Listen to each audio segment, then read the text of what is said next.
तर स्वागत आहे तुमचं आपल्या चॅनलमध्ये. आणि उद्या आहे 14 एप्रिल, त्याच्यामुळं माझी तयारी चालू आहे. मी आधीच बऱ्याच दिवसाचे छोटे छोटे सामान मिशोवरून मागवले होते, कलेक्ट केले होते आणि आज ते पूर्ण डेकोरेशन करणार आहे. तर चला आता लागतो कामाला मी, कारण की आणि रस्त्याने एवढं भारी वाटते. नागपूरमध्ये तर खूपच भारी वाटत आहे, सगळीकडेच असतात, पण नागपूरची मजाच वेगळी असते. आणि यावर्षी थोडंसं मला हे वाटत आहे उद्या असल्यासारखं, कारण का 14 एप्रिलला मी नेहमी गावाला जात असते. गावामध्ये खूप चांगलं वाटतं, खूप एन्जॉय करत असतो आम्ही. पण यावेळेस काय झालं, सानंद दाखवी लागला, त्यामुळे त्याचे क्लासेस आहे आणि आमच्या इथे गावाला जायला 5 घंटे जायला, 5 घंटे यायला, त्यामुळं एका दिवसात जाण्यानं नव्हतं होत माझं. आणि 15ला त्याचे क्लासेस चालू आहे, शाळेत पण चालू आहे आणि क्लास हा 2-3 दिवस पडणार होता. त्याच्यामुळं म्हटलं मग नको, क्लास पडला तर त्याच्या ट्युशन्स टीचरने पहिलेच म्हटलं एकही दिवस अबसेंट जमणार नाही. तुम्हाला कुठं जायचं असेल तुम्ही जा, पण मुलांना घेऊ जाऊ नका. आणि पहिले एज्युकेशनला महत्त्व असतं, तुम्हाला माहिती आहे. आणि 14 एप्रिल त्याला त्याची खूप इच्छा होती, पण म्हटलं चला नागपूरमध्ये करू म्हटलं आपण यावेळेस. आणि खरंच खूप भारी वातावरण आहे, सगळीकडे बाहेर असं मस्त रोषणाई आहे, सगळं आहे. आणि बाहेर असल्यावर घरात तर अर्थात असणारच आहे. आपल्यासाठी दिवाळीसारखा सण असतो हा 14 एप्रिल. म्हणजे फक्त खंत एका गोष्टीची वाटते की फक्त ते आपणच करतो, अर्थात प्रत्येकाने करायला हवा. कारण का आज प्रत्येक स्त्री स्वावलंबी स्वतःच्या पायावर उभी आहे.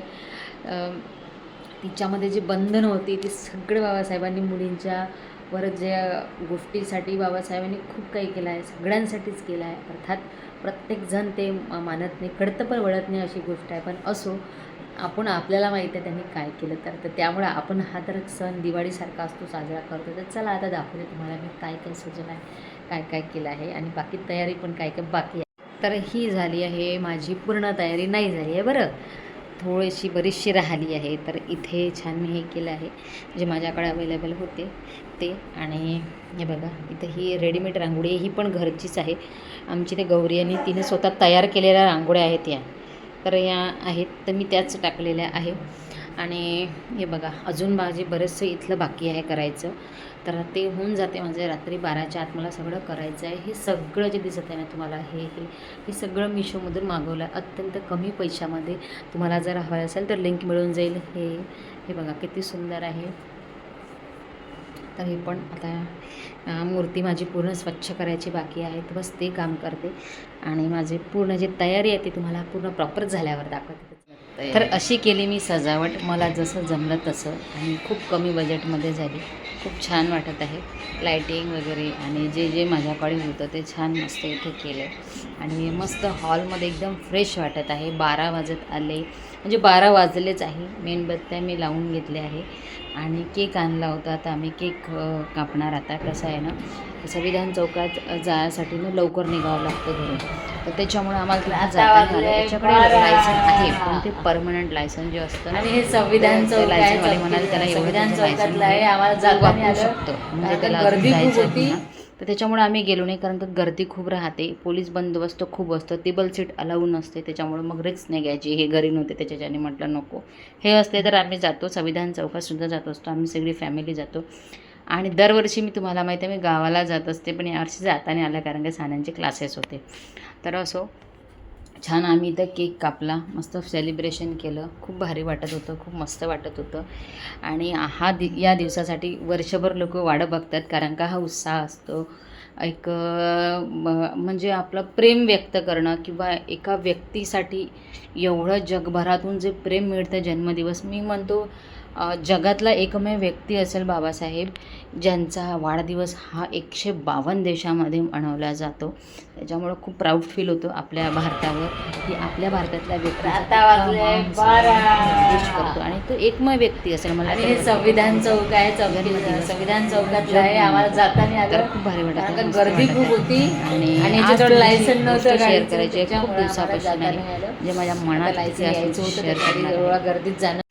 तर गुड मॉर्निंग, आज आहे 14 एप्रिल. तुम्ही माझा रात्रीचा व्हिडिओ बघितला असेल, जो मी रात्री 12 वाजता केक कापला. आम्ही 3 जण होतो, हे तर गावाला गेले आहे, कारण का आम्ही सगळेच जण गावालाच जातो 14 एप्रिलला. पण माझ्या मुलाचे 10वीचे ट्युशन्स चालू झाले आहेत आणि ट्युशनला 3 दिवसाचे गॅप पडते, त्याच्यामुळं मग नको म्हटलं, आधी एज्युकेशन.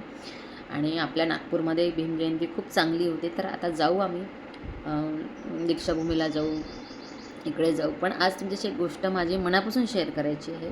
असा खूप लोकांना प्रश्न पडतो आणि आता त्या जयंतीचं स्वरूप खूप मोठं झालं आहे पहिलेपेक्षा. 22-25 वर्ष आधीची गोष्ट सांगते तुम्हाला. माझं लव्ह मॅरेज आहे, तुम्हाला माहीत आहे. मी इंटरकास्ट मॅरेज आहे माझं, म्हणजे मी दुसऱ्या धर्मातून इथे आलेली आहे. त्यामुळे मला बाबासाहेबांबद्दल किंवा बाबासाहेबांच्या जन्माचा इतका आनंद उत्सव का करतात हे मला कळतच नव्हतं. आणि ते असं नाही की बाबासाहेबांचा जन्म हा फक्त बुद्धिस्टच लोकांनी चांगला केला पाहिजे, नाही. सगळ्यांचं तसं तर सगळ्यांनीच केलं पाहिजे, पण असो, ज्यांना कळतं, ज्यांना समजतं ते करतातच. कारण का हा शिक्षणाचाही अभाव असतो एक, आणि काही परंपरा असतात आपण त्याच्या बाहेर निघत नाही, कारण का ते आपल्याला कधी पटवून दिलं नसतं, तो एक असतो. पण खरंच जेव्हा मला ह्या गोष्टी कळायला लागल्या, आपोआप माझ्या सगळ्या गोष्टी सुटायला लागल्या. कोणी मला जबरदस्ती केली नाही, पण सुटायला लागल्या आणि त्या गोष्टीकडे मी वळायला लागले. आणि जेव्हा आपण एखाद्या गोष्टीकडे वळतो ना, तर तो मनापासून बदल व्हायला हवा, आणि तो माझ्यात मनापासून झाला बदल. तर मला खूप खूप चांगलं वाटतं कधी कधी. मी काही गोष्टींच्या बंधनातून सुटले, किंवा मोकळा विचार करण्याचा अधिकारसुद्धा मला बाबासाहेबांनी दिला. मी जे माझं आंतरजातीय विवाह झाला, तो अधिकारसुद्धा मला त्यांच्यामुळेच मिळाला. बऱ्याचशा गोष्टी जे मी आज करू शकते, मी व्यवसाय करते, मी घर सांभाळते, या सगळ्या गोष्टीचा अधिकार मला त्यांच्यामुळे मिळाला. आज जो आपण स्त्रियांवर इतके अधिकार असूनसुद्धा आज अजूनही अत्याचार होतात, एवढं अधिकार असून आपल्याला, जर त्या काळात काहीच नव्हते तर तुम्ही विचार करा त्या काळात आपले हाल काय होते. पुनर्विवाह, ह्या सगळ्या गोष्टी बाबासाहेबांनी आपल्यासाठी केल्या. त्याच्यासाठी त्यांना त्यांची 4 अपत्य त्याग करावा लागला, आणि तो त्याग काही सोपा नाही आहे, खूप मोठा आहे. ज्याचं मूल गमावतो हा त्यालाच माहीत पडतं. पण त्यांनी त्याही गोष्टीचं कोणचंच भांडवलीकरण केलं नाही, आणि समाजासाठी पूर्ण झोकून दिलं, आपलं आयुष्य पणाला लावलं. त्याच्यासोबत त्यांची पत्नीसुद्धा होत्या. तर एवढा मोठा संघर्ष हा सोपा नव्हता, आणि त्यांचा जन्म हा आपल्यासाठी किती महत्त्वाचा आहे. आपलं आयुष्य बदलून गेलं त्यांच्या जन्मामुळे. हे जेव्हा माणसाला कळतं ना, आणि जो आपण म्हणतो ना, नाचतात का बरं, एवढे आनंद असतो, तो आनंद उत्सव असतो गुलामगिरीतून बाहेर पडण्याचा. नाही, आम्हाला यांच्यामुळं हे जगण्याचं, म्हणून एक दिवस लोक नाचतात, मजा करतात, कारण का हा दिवस त्यांच्यामुळे बघायला मिळाला. तोही दिवस त्यांना बघायला मिळाला नाही. पाणी सार्वजनिक विहिरीतून पिता नव्हतं येत. खूप काही गोष्टी आहेत त्याच्या बाबासाहेबांमुळे, आणि बाबासाहेबांना ज्यांनी मोठं केलं हे त्यांचे गुरु, यांचाही खूप मोठा सहभाग होता.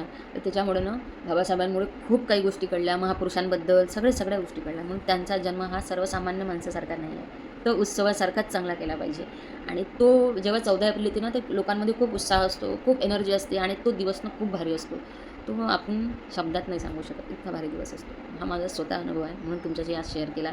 खूप लोकांना प्रश्न पडते, जेव्हा तुम्हाला प्रश्न पडतात ना, तेव्हा तुम्ही खरंच त्या व्यक्तीबद्दल वाचा, त्याचा त्याग तुम्हाला दिसेल, आणि जेव्हा त्याचा त्याग दिसेल तुम्हाला, तेव्हा त्या दिवसाचं महत्त्व तुम्हाला कळेल काय आहे. आणि त्या दिवसाच्या महत्त्वात तुम्हालासुद्धा वाटेल की त्यांनी आपल्यासाठी सुद्धा केलं, प्रत्येक व्यक्तीसाठी केलं, पण त्याच्यासाठी तुम्हाला त्यांच्याबद्दल जाणून घ्यावं लागेल, नाही का?